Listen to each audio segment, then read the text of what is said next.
En het geeft me erom, kom even bij diezelf in die cape. Zodat is gewoon even feels van hier ben ik. En als je denkt ik ben klaar, dan komt ze eruit.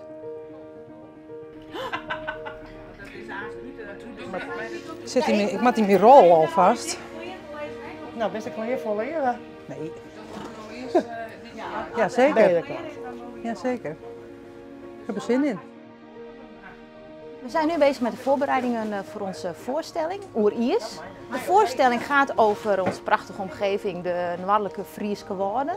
En we hebben een natuurtop, waarin sprekers komen, maar waar ook andere karakters hun liefde en hun gevoel bij de woorden met het publiek delen.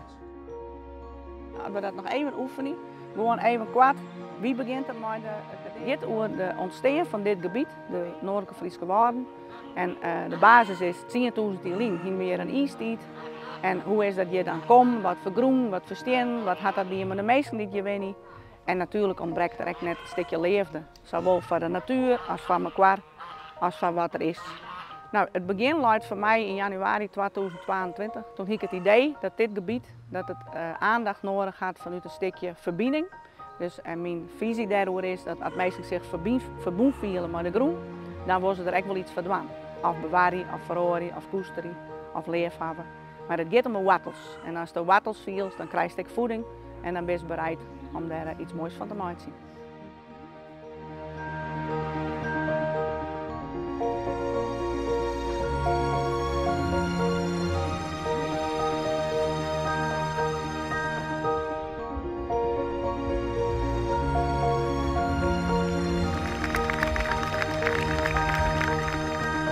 Ik vond het heel bijzonder, het was prachtig.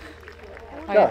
Dat je naar het jachtje en naar de meesken en hoe iedereen mij ook omgaat, dat was echt super. Ja. En het spelen ging goed. Ja, dus ik wel lekker vond ik. Ja. Ik ben Frits van Snits. En ik ben Nienke. En nou ja, in het spul dan ben we verliefd. Ja. Ik wil wel graag mij aan dat de mensen goed om hen heen sjoren wat er al hier is. Hoe mooi het hier is in de wouden. Ja, en dat ze er wat op passen, ik vooral. Ja. Dat is ook heel belangrijk inderdaad. Ja. Ja. Ja, ik vond het heel inspirerend en ik heb er heel veel van geleerd. Ik woon hier en eigenlijk kwam ik net achter, ik weet eigenlijk niks van deze omgeving. En hoeveel omvattend het woord ijs is, dat vond ik heel bijzonder. Je pikt iets op van pingo's en die oertijd. Het is gewoon een manier om de omgeving beter te leren kennen. Eigenlijk had het voor mij nog wat langer gemogen, eerlijk gezegd. Het doel van de voorstelling is om mensen verbinden te laten, de gozen ben het er helemaal mee eens, om mensen verbinden te laten met het gebied waar ze winnen en waar het gebied waar ze binnen, dus het gaat over identiteit.